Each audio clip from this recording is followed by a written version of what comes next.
were alone on a desert island with a tribe of hungry cannibals who think you are a god.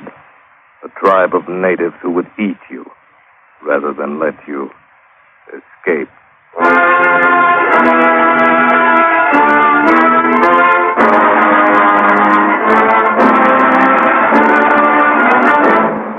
Escape, produced and directed by William N. Robeson and designed to free you from the four walls of today for a half hour of high adventure.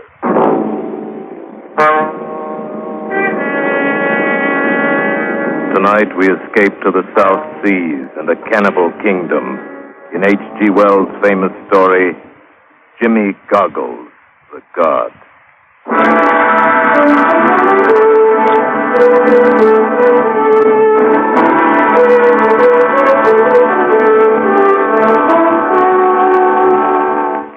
I doubt you'll remember anything of the Ocean Pioneer, though a bit of the story that came to public knowledge made headlines in the newspapers at the time. Blimey, now that I think of it, it's been over 40 years ago it happened. 40 years.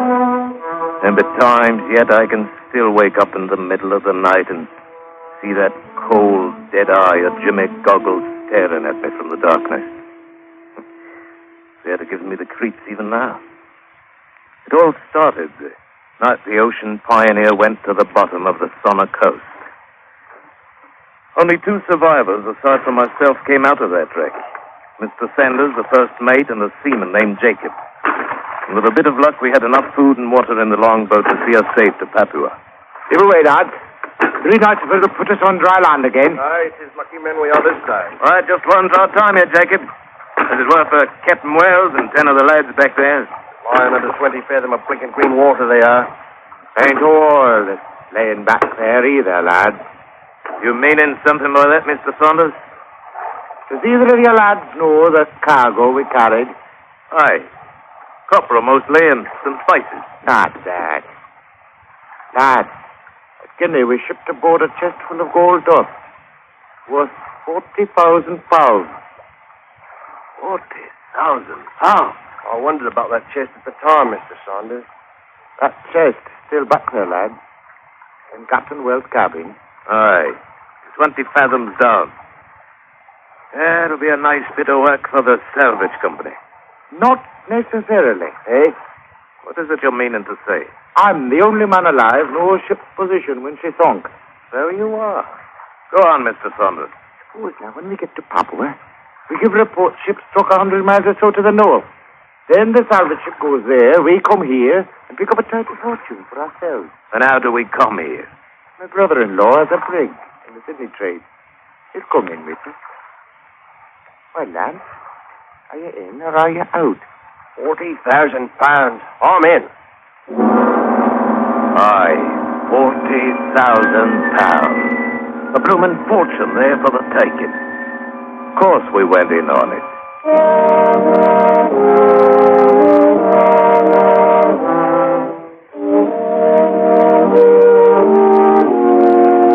Back in Papua, Saunders made the arrangements with his brother-in-law, Captain Ferguson. And a fortnight later, we set forth in the brig Pride of Banya. There were just the 4 of us in the diving suit. It was one of them kind of diving suits that don't have a pump or airline. Carried its own tank of compressed air attached so you could walk around on the bottom independent-like. We hung the suit on the wall in a mess room, and believe me, it was some bright times we enjoyed besides it during the 3 weeks the Pride of Banya beat in towards Sonner Channel. We'd wonder how long it'd be before we'd get there, and what the salvage ship might be finding 100 miles away from the wreck. And all the time acting like we hadn't a care in the world. And that confounded diving suit would sway back and forth like a regular human being it would. The glass window in the front staring like a big eye in the middle of its fat copper head. We got so we'd talk to it like it was somebody, and we even give it a name. Jimmy Goggles, we called it. Jimmy Goggles. And every time we'd break open some rum, we'd pour a glass or so into Jimmy Goggles. So by the time we got to Sonner, instead of smelling rubbery, his insides was as sweet as a cask of rum.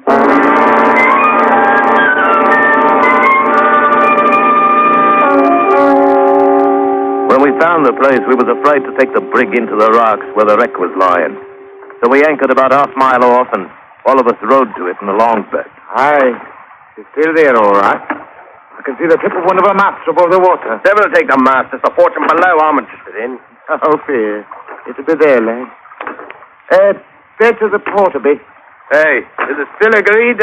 I'm the one to go inside Jimmy Goggles to make the first trip down? Aye, George. It's what we decided. Easy now. Nigh on to her. I can't say I envy you none, George. Back the oars now. Easy. There, got a line around the mast. Keep us from drifting. Better get into that diving suit, George. Right away, Captain Ferguson. Aye. Just as happy it ain't me that's going down. Huh? Yes. Why not, Jacob? Behind. What are you talking about? It'll be cold and dark down there at 20 fathom. Might be sights that ain't good for a man to see. In the dark and alone. Jacobs, you wander on like an old woman. I reckon the look of 40,000 pounds will cure a heap of other sights. I'm ready, sir. Except to secure the faceplate. Good. You know how to operate the valve? Aye, sir. And turn on the air. George, you'll find the chest in Captain's cabin. Move it if you can, or see about the chances of getting a line on it. Right, Joe. And good luck. Aye, good luck. Good luck. Well, cheerio, lads. I closed the little glass window in my helmet and fastened it. Then I edged toward the stern. Saunders was saying something, but I couldn't make out what it was. We didn't have no ladder, so I slid over the stern and hung there by the gunwale for a minute with the helmet out of the water. I took a last look at the light of day, and then I let go.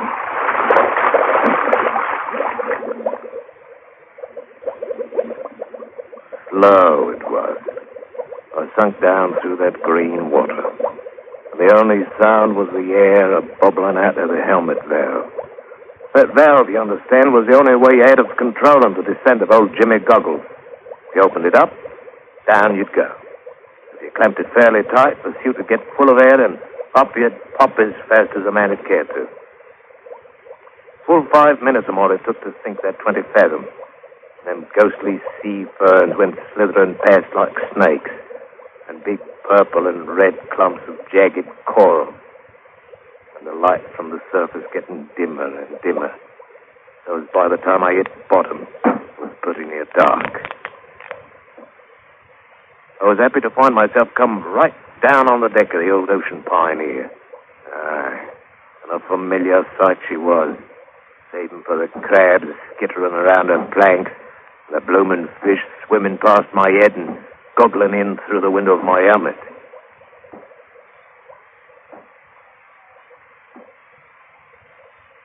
I made my way to the deck cabin.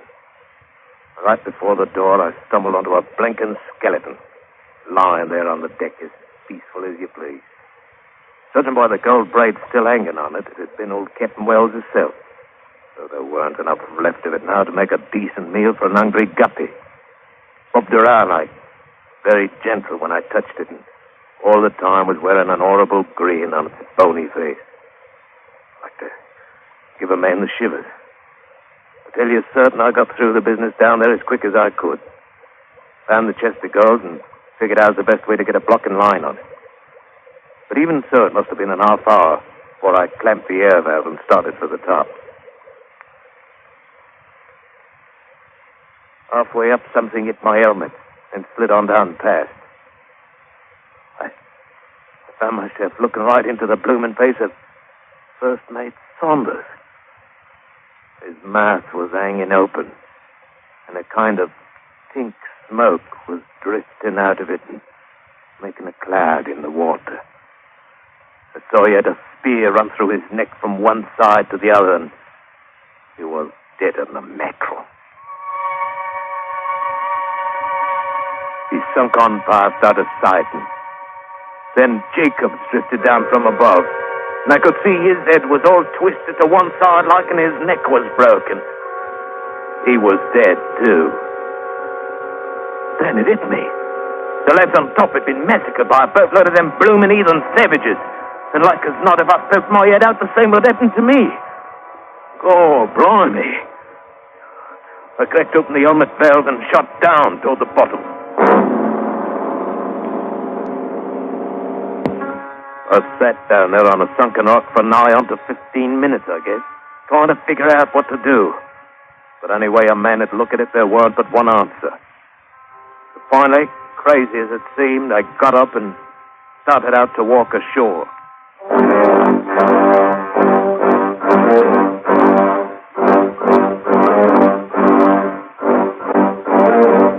After a while, the bottom began to slope up and it wasn't so dark anymore. Finally, my helmet poked up out of the water. I saw the beach about 50 yards away with dark jungle right behind it. I sloshed on through the water and came out on the sand.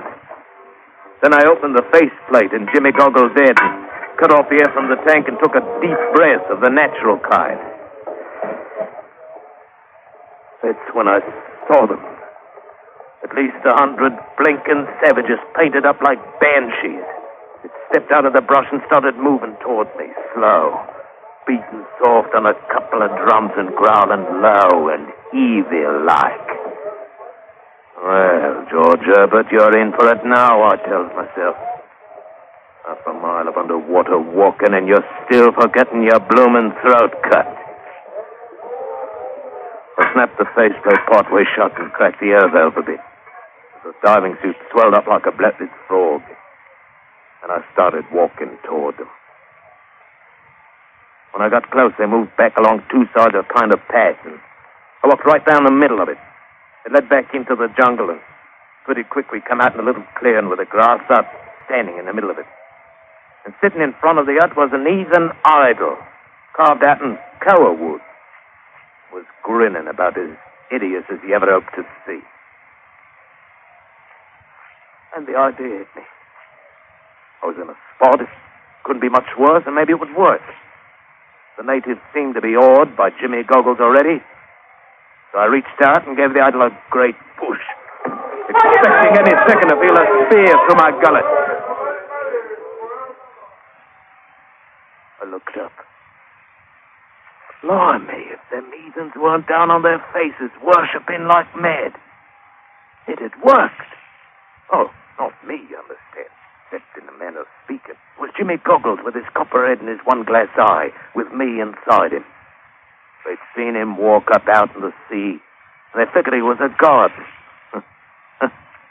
Old rum-soaked Jimmy Goggles. A regular bloomin' god.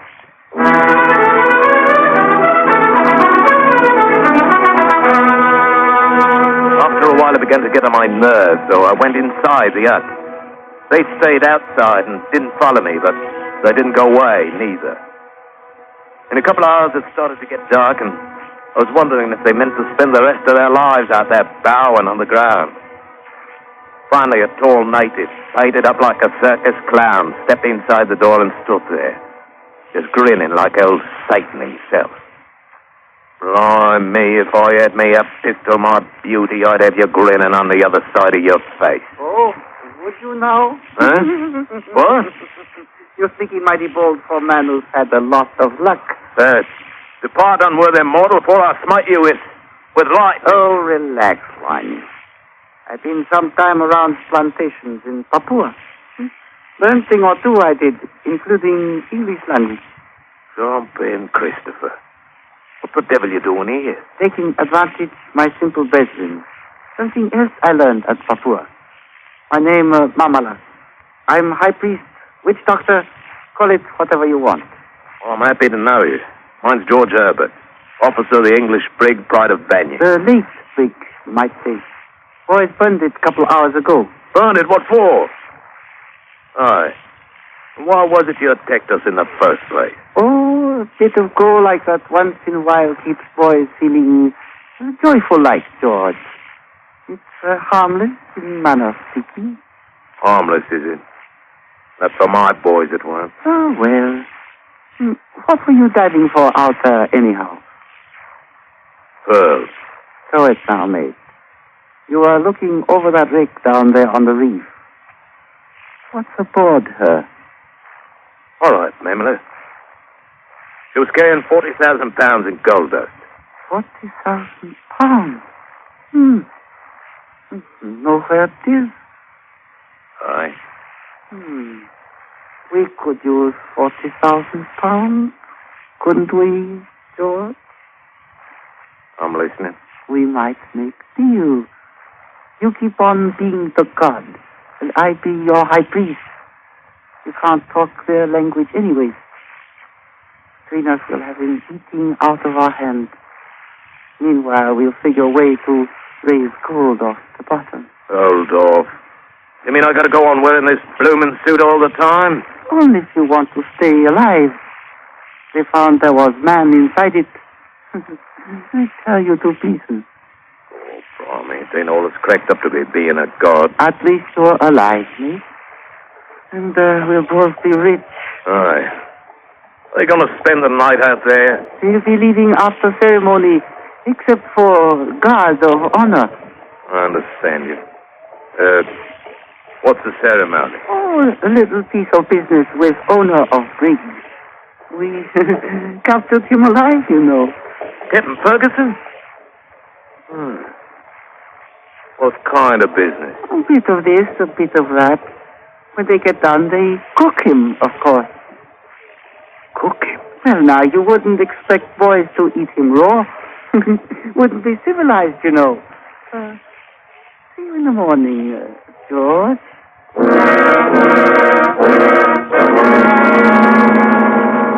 Oh, it was pretty horrible, all right. But what with one thing and another, I didn't feel as bad about it as I might have. After all, I hadn't known the captain too well anyhow.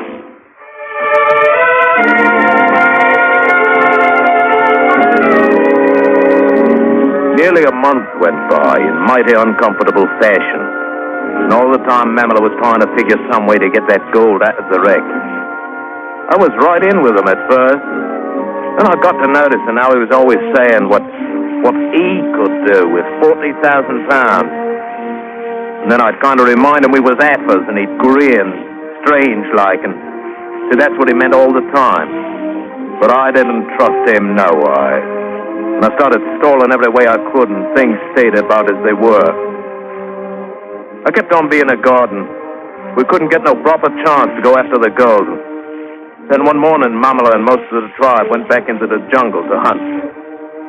I was sitting in the hut trying to think of some way to do for that heathen before he could do for me, when I happened to hear voices outside. I sneaked a look through the palm thatch. It was an Englishman, dressed up fit to kill in white canvas shorts and a sun helmet and all. They had a native interpreter all dressed up and walking with him.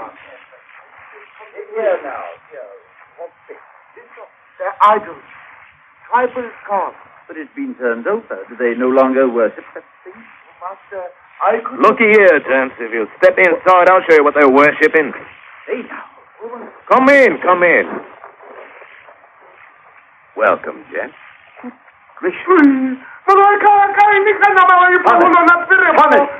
Stop that heated chattering. I've taught you better. Oh, now take it easy, lad.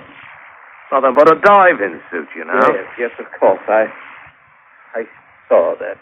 Who are you, anyway? Yeah, no, let's not be asking names, seeing as I didn't ask yours. There's no objection to telling you, sir. It's Bender. I'm with the Royal Anglico-Baphuan Missionary Society. No, not really. Please, no profanity. Might be a slip. How'd you get here? By sailing cutter, down coast from the Banquil Residency. Well, you've had a bit of luck. If the boys was here, you'd be in a proper fix by now. Oh, I dare say we'd be in no danger. No danger, huh? What is it you'd call being cooked like a pork tenderloin? Have they done it to one of my friends? An adventurer, no doubt. But the natives are well aware that if anything happened to me, there'd be a gunboat here from the Residency in 48 hours. Oh, that's how the wind blows, is it? It is indeed. And may I ask why you're masquerading in that diving rig? Aye. To keep from getting myself killed, that's why. The natives think this blinking rubber union suit's a regular god. I see. And you've been preying on their childish credulity. Childish it may be, Mr. Bender, but they've got full-grown teeth. Aye, and I've seen them in action. Well, you'll simply have to take your chances, because I'm going to expose you. You know, you can't be doing that. Well, if they was to find out I'm a human being, they'd do me in for fair. Well, I'll help you as much as I can, but you should have thought of that before you tried exploiting them. But you can't let it happen to a fellow Englishman. Then why don't you leave now while they're away? You'd likely be able to get aboard the ship that's working a mile or so down the coast. What ship? Some salvage vessel looking for a wreck. They think it might have drifted down the channel from the north. Oh, it just might have it there. They might find it. Mr. Bender, I'll make you a proposition. I won't promise anything, but I'll listen. Leave here now and sail down the coast a ways and stay till nightfall. Then come back as soon as it's dark, and I'll let you expose me to your heart's content. In fact, you might say, Mr. Bender, I'll even welcome it.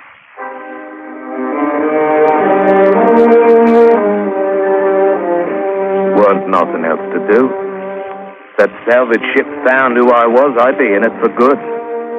They'd know by now that we'd filed a false report about the position of the wreck, so we could get the gold for ourselves. They'd put me in the brig for sure. And if I tried to leave with Bender, he'd turn me into the first British resident we come across. I had no chance at all at the 40,000. If I stayed here, like as not, I'd end up parceled amongst 100 heathen stomachs. But I had one chance of showing that blinking mammal as how he weren't the only one that knew a thing or two. I finally talked Bender into leaving, and about dusk, Mamela and the boys came back.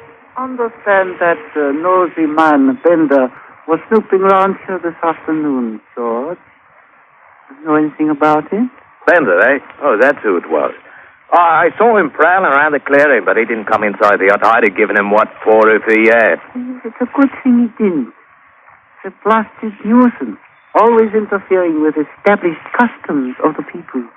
Like witch doctors, eh, Mamela? Gods, too, George. He'd do for you quick, and he would be. Why don't the boys just eat it? Oh, no. That would be too dangerous. He'd be missed and they'd send gunboats. Not still around here somewhere, is he? No. Women say he sailed on south. Good. I'd just as leave not meet him face to face. It was for him with that face you're wearing. Aye, and I'm nigh on to being fed up with wearing it. Mamela me, Artie. I'll make you a proposition. Mm-hmm. What kind of proposition, George? Why don't you take over being God? And what would you be doing if that happened? Oh, leave me some food and water in one of the boats, and as soon as it's dark, I'll cut and run for it. It'll be easy for you to get the gold that way. Aye. And you can have the old 40,000. Your generosity embarrasses me, George. Anyways, supposing I was up and died sudden like, how'd you explain my body to the boys? I have been thinking about that, but I hadn't figured it out yet. I was wondering if you hadn't been. You know a thing or two, don't you, George? Enough to know you weren't going to share with me unless you had to. Frankly, you're right. This may be best way. I'd have my little brethren right under my thumb. You out of my way with no need for explanation. All right, George. I'll keep the boys away from the clearing so you can make your break. Both be ready in half hour. Good luck.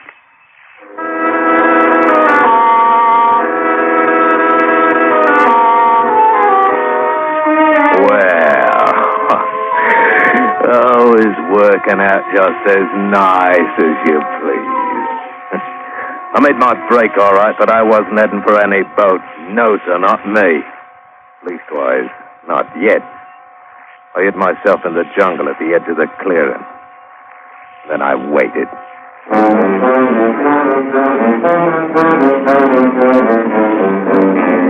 After a while, them savages started drifting back into the clearing, and pretty soon Mamela, all dressed up in Jimmy goggles, came out and sat in front of the hut, the way I'd been doing every night. and the bloomin' heathens started in bowing down, all just as usual. I waited a long time before I finally heard it.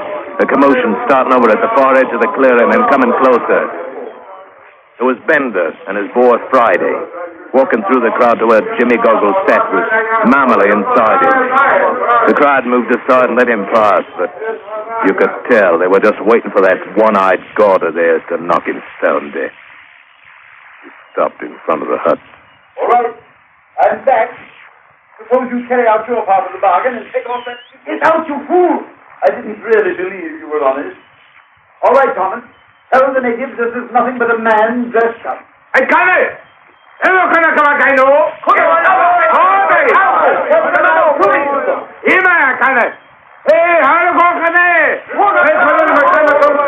Blimey, if Bender didn't jump onto Memlin's nocturne at the front of the diving chute. And all the time that heathen witch doctor kept trying to fight him off. And it seemed as though Mamala hadn't known how to fasten the helmet properly, because suddenly it tipped back on his shoulders, and there he was. A face them savages knew as well as their own offspring. And they didn't like it even one little bit. Aye. They'd been taken in by one of their hometown boys, so to speak, and they weren't for having any. They didn't harm Bender none, but they shoved him off to one side. They made one grand rush for Mount. And they got it. And blimey, if what happened then wasn't downright uncivil.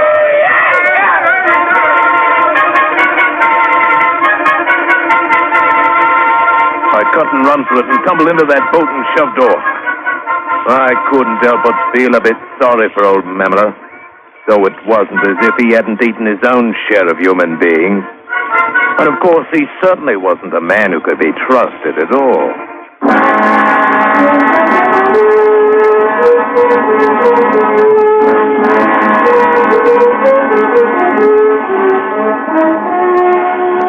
Well, it was a long time after, before I heard how Mr. Bender made out. Seems as though he couldn't get them bloomin' heathens to listen to him at all. Then one day he hit on the idea of climbing into that diving chute. And from then on he had a crowd around every time he'd open his mouth. As far as I know, old Jimmy Goggles may still be down there somewhere. With his battered copper head, and his rummy smell, and his one glass eye. He may still be doing business. Right down there at the same old stand.